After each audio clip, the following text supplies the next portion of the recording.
How do you reposition your retirement? Stay tuned.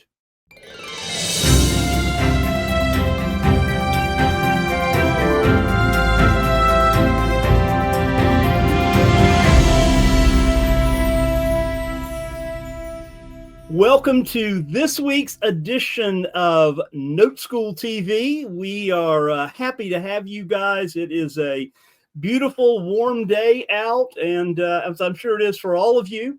So we're going to get right into it. We have an amazing guest today. I'll bring Eddie on in just a second. Before I do, guys, if you want to know more about what we do at Note School, just simply go to noteschool.com/TV. Again, noteschool.com/TV. We would love to have a conversation.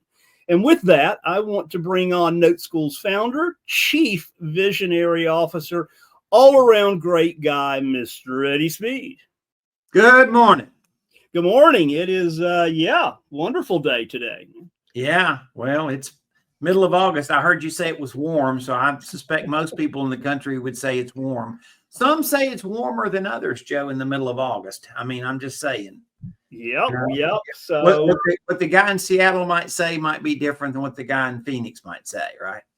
Yes, but it's a different heat in Phoenix, Eddie. I've heard that. Yeah. All right, we have a super duper guest today, and I'm excited to have him. And I tell you, he has a story that I think relates to a lot of people in our audience. So we're going to talk about that. Sounds like a plan. I'm going to drop off. You have a great interview, and I'll see you on the back end. All right. Well, what our theme of our show is today is like, how do you have this investing strategy? It doesn't have to turn into a full-time business. How do you have this investing strategy that really focuses on what people look as the next chapter in their life, which is wealth and legacy? And our guest is really going to talk about how he's transitioned. He and his wife have transitioned themselves to be able to talk about that. You guys welcome Mr. Gary Miller. Morning, Eddie. Good morning. How are you? I'm doing well. Thanks for having me. Well, you're from up north, right? It's not quite as hot there as it is in Okeechobee, Florida, right? Where Joe is. It is not as hot. No, it's in the 70s today. So well, it's a tough day up there, right? Yeah. That's great. We are glad to have you. I think you guys represent really what is a growing audience of ours in Note School, which are people that are, looking at where they're at and saying, okay, this is a crossroads that we can change it. So let's kind of start out first. Let's get kind of pre-Note School. Like, what did life look like pre-Note School and kind of your work and your financial strategies and stuff? Sure. I got into IT almost 30 years ago now. Started at the help desk and worked my way up. I'm a monitoring engineer in IT, so I monitor applications, servers, networks, that sort of thing. Prior to that, I did a variety of different jobs. I was a debt collector. I repoed cars. I worked at restaurants, all kinds of different things you can imagine. So I like it, repo man. That's right. Yeah. I bet you got a story or two on that, huh? I have a couple. You're not the first repo man that's ever been in Note School, by the way. That's funny. I didn't know that. That's a great story. So, all right. So you reach a certain point in your life and there's kind of a pain or a frustration. And usually people that show up at Note School, there's a something that they're trying to solve. Was that true in your case? Absolutely. Really, you get into IT and it's a good career. You have a good, decent income, and you start saving for retirement. And then, inflation really kicked in a few years back, and I really took a hard look at, the path we were on and said, we got to do something different. So I decided to go back into look at one of my things that I wanted to do early on, which was go into real estate, which I dabbled in real estate a little bit before I went into IT. But then, once you get that income coming in from IT, it's kind of hard, and you get, married and have children, you just want everything to be steady, and you're on a steady path at that point. So a few years back, though, I looked at the kids are growing up. I looked at the inflation and the retirement path, and I thought, time to add something. So I joined the Minnesota Real Estate Investors Association and started looking at, flipping, maybe becoming a landlord, having rentals. And then I really took a hard look at wholesaling, and I thought, this is a nice low risk endeavor. Looks like a good path. And then about a year ago, I clicked on this channel. I was on vacation and saw Note School TV, and 3 a.m, believe it or not, a mouse woke me up. I was at a cabin up in the Upper Peninsula of Michigan, ATV, and I saw Joe and yourself talking about notes, and I thought, there's really something here. So life forces you to make a change, right? Right. So specifically, I want to talk about what were you trying to change? Like, okay, you had inflation, you need more money to retire. They say that inflation, if deflation shortens your time frame to retirement, inflation lengthens your time frame to retirement, meaning it just takes more money to retire, right? Right. So what were you let's get into that. Let's talk about what were you doing and why did you need to change? Sure. So I'll give you a little more background. I've traded futures and options, and I understand volatility, and the volatility in the stock market is another big factor. So I wanted something that had a consistent return where, if I was into an investment in a meaningful way, and we saw a big dip in the market, let's say the S&P 500, let's say you have just all your money in the stock market and it dips, that's not going to do well for you in retirement. If you have a 10%, and the gains are good in the stock market, but they're not consistent. They have been pretty consistent lately, but it's not like owning notes or having a business that has a steady stream of income. So that's one of the big factors.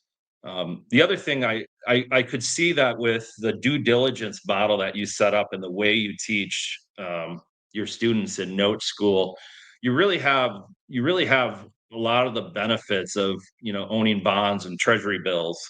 That you have a lot of those benefits with notes, most of them really, but you have a much higher return, and you have a steady stream of income. So I was in a conversation with a guy a week or so ago, and he was telling me that the average income in the S&P was like 12%. And I'm like, average over when? Last week?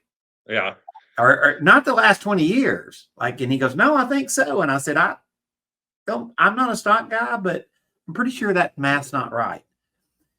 I think that our return on notes today, like real return, not what people think they're making when they actually put it in a spreadsheet and find out they really didn't make it. That's sort of what we deceive ourselves we're making, right? Like real return consistently over time, real estate secured asset, which I think is way easier than owning a property. And I think it's way less risk than owning a property, right?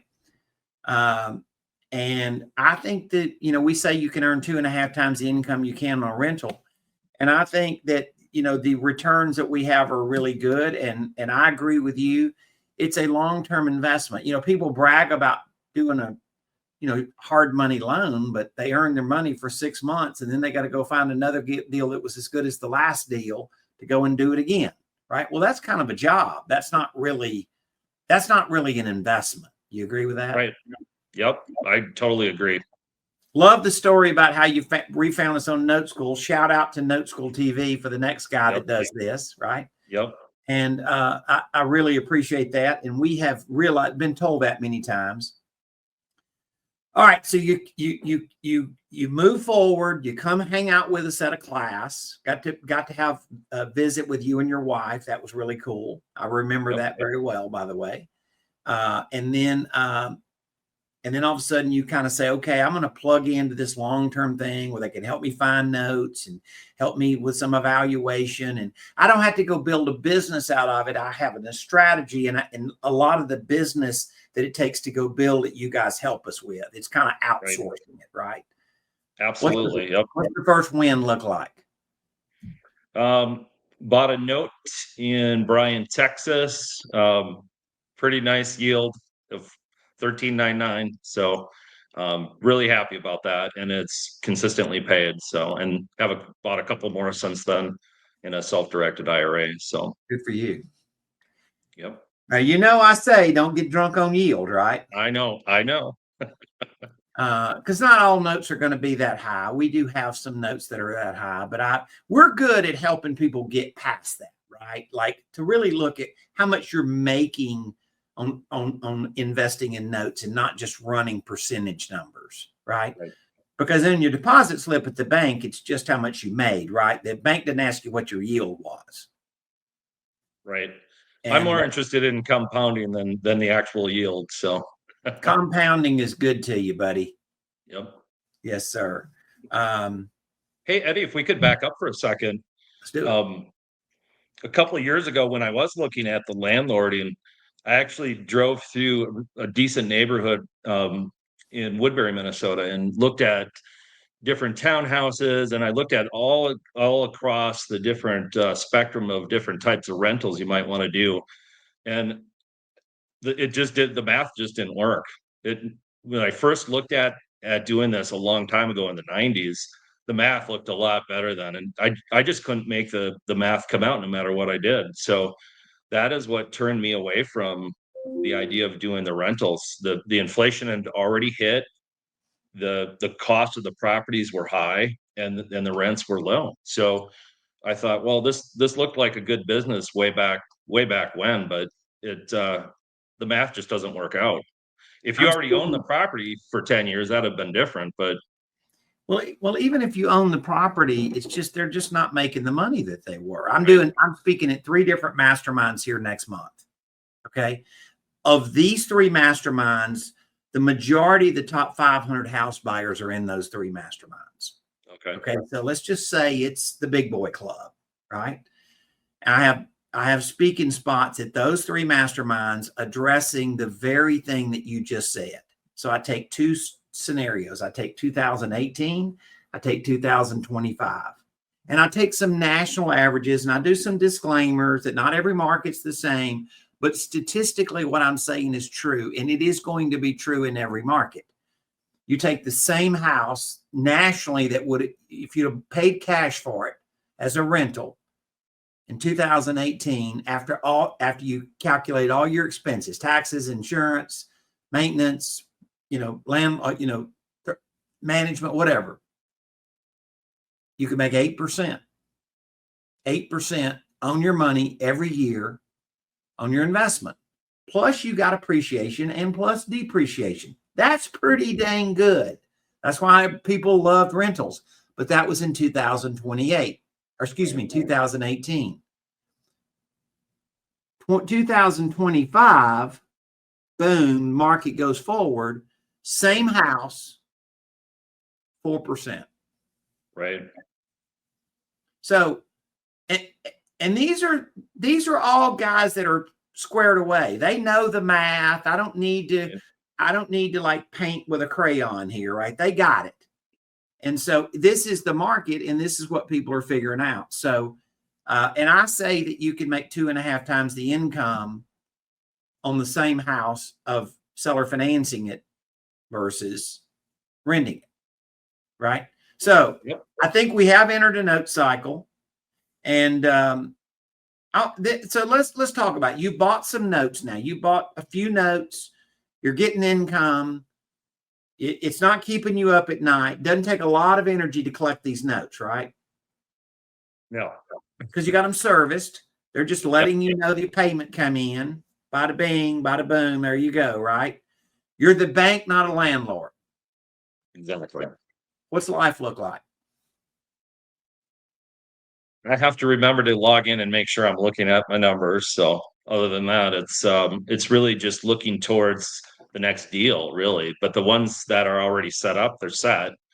And it's funny when you fill out the paperwork for FCI, they even ask you, do you want it full serviced if it's non-performing? And so they tell you what that means. So they're going to help you if the payments fall behind. The servicer is going to help you deal with that problem. So and then Note School is also going to help you deal with that problem. I've been assured that by other members. I've talked to Monica, for instance, and she's told me more about that. So what that looks like, and it sounds scary at first to deal with having a non-payment situation, but sounds like we have it well in hand at Note School. So well, when you're buying performing notes, statistically, there's probably a 3 to 5% chance that the loan goes into default.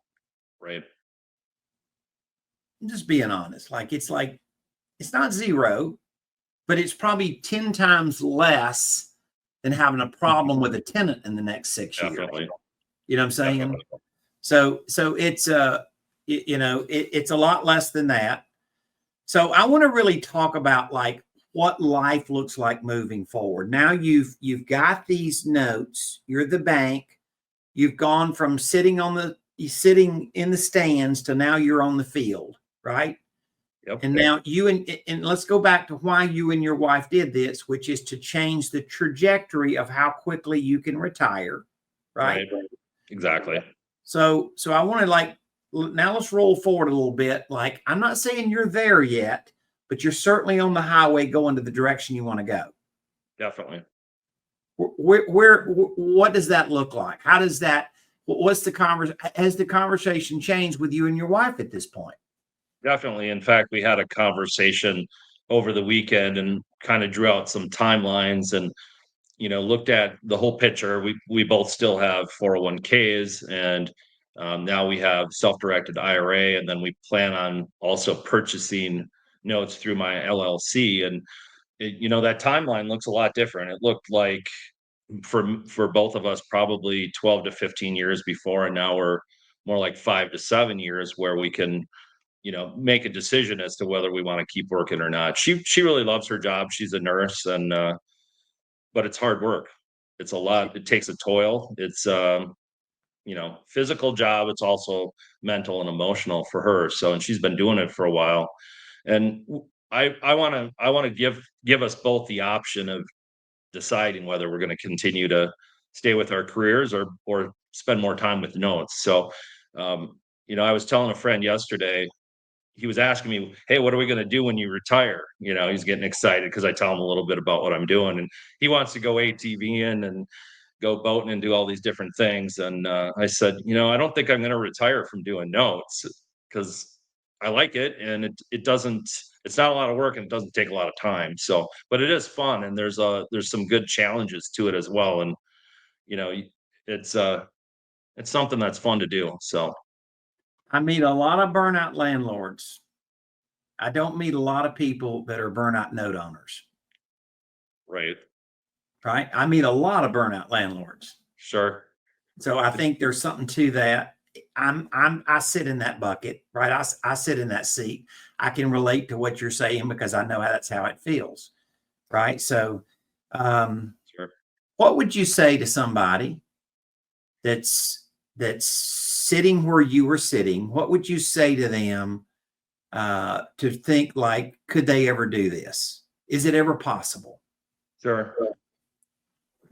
It takes definitely more work than setting up a Schwab account and finding a ticker symbol and hitting buy. So, or even doing some research on a stock or an index or a mutual fund. So there's a lot more to it than that. So I would start with that to just be clear, but it's a lot less work than starting a landlording business and keeping it up.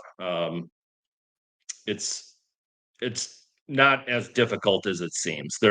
You really have to pay attention, and there's some key things that you have to pay attention to. Obviously, you have to work the calculator, but the due diligence is really, if you can master that, I really think that you can have a consistent success in this business. If you can really master that due diligence phase, and that's, you go over that a lot in Note School, and you hit it from multiple angles. So, there's other places that you can find a similar set of due diligence, but I like the way that you teach it. You're very consistent, but you also hit it from multiple perspectives, and it really has. At this point, I've been at this for almost 8 months now, and it's really sinking in now, the due diligence portion of it and how important it is. So, Well, and think about it. You're a rookie. You're still in your first year, right? right, You're going to get 5 times faster than you were, right? And so, I describe it that we're good at teaching a risk blueprint, right? A blueprint of what measures risk. I see people on Facebook all the time. They quote all kind of crazy stuff, like, it's, if you were looking at notes, would you look at yield versus neighborhood or this and that? And I'm like, that's not even the right question. What's the odds the deal's going to go into default? Why don't you start with that?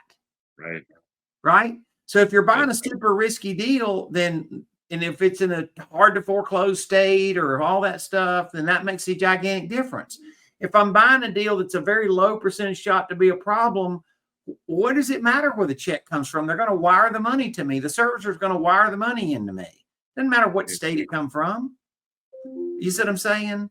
Yep. So I think we do a good job of kind of diffusing the things that are kind of noise and elevating the things that aren't noise. Like what is it you need to know to make a decision? I'm going to say this last thing about comparing stocks to notes. I'll bet you don't really have the level of information when you're investing in that stock that you do about the note you're buying. I couldn't agree more. After I looked at all the files that you would get when you're purchasing a note, you really know everything about the place, and you know a lot about the people that are there. And you're not going to get that from Google Finance or Yahoo. So yeah. So the point is you're making an investment in an asset that you had a level of full clarity on, and you can sleep at night because you understand the investment you made. So many people have invested in things where they really didn't know what they were investing in. right. They rode around, the realtor said it's good. Well, wait a minute. I called the realtor when it didn't go good, and they said, "Well, I'm sorry. I don't know what to say." I'd say, "I know what to say. You missed it." Right. Yeah, Mr. Realtor, you missed it. Right. What do you get out of the mentoring? I've done quite a bit of it in IT over the years, and it's really a different challenge, and you get to work with a person, and I think the better you get at it, the more you let them kind of figure it out on their own. But you just kind of guide them gently. When I first started mentoring, it was, I wanted these tight boundaries around what they were doing and thinking. But I mentor a lot of people in IT. So it feels like you're giving back, and you're giving some of the knowledge that you've worked for over decades.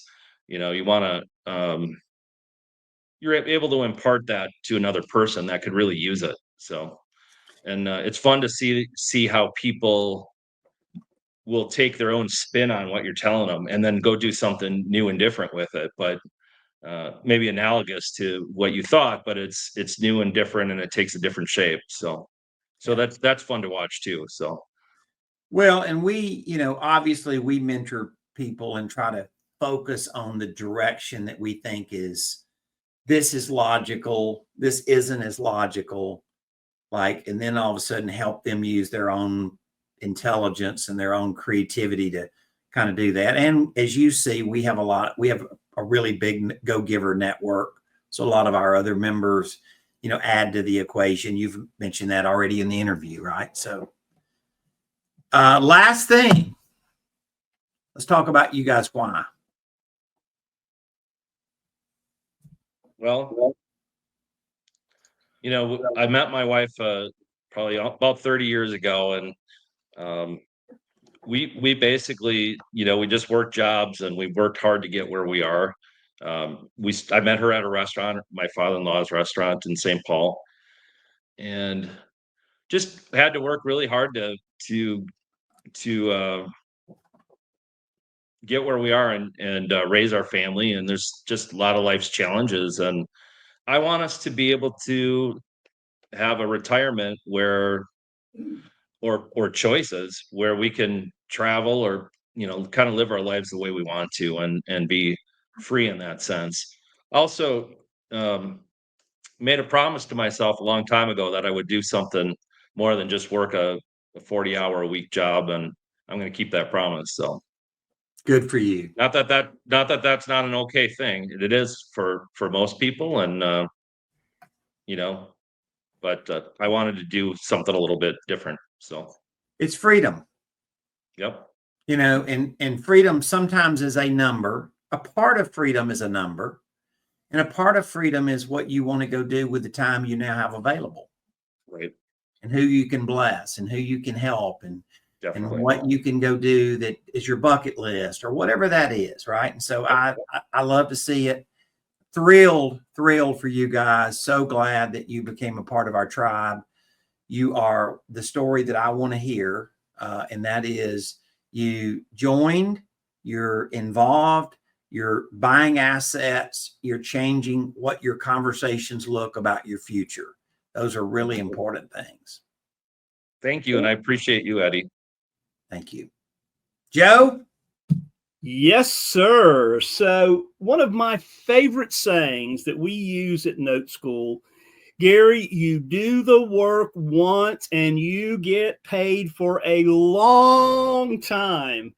And yes, and I'm willing to do that, right? You do it once, you get paid for a long time. And being able to retire and enjoy, my grandmother told me once, and I just thought of this. She said, being able to enjoy life really is not the pursuit of additional things. It's being able to enjoy the things that you already have. And we all have so many things that, we don't get to enjoy, whether it's our family or a hobby or whatever it is. But anyway, very true words. So Gary, thank you so much for being on. Great interview, Eddie. Good job for everybody. And that's a wrap for this one, folks. Joe. All right. Well, another edition. And I think you guys, again, you see what we have to offer at Note School. And we'd love to have you as a part of that. If you have any questions about anything, simply go to noteschool.com/TV. We'd like to have whatever conversation you want to have and give you some advice and so you can move forward. So that's it. We'll see you next week. Same place, same time. Have a great week and stay cool.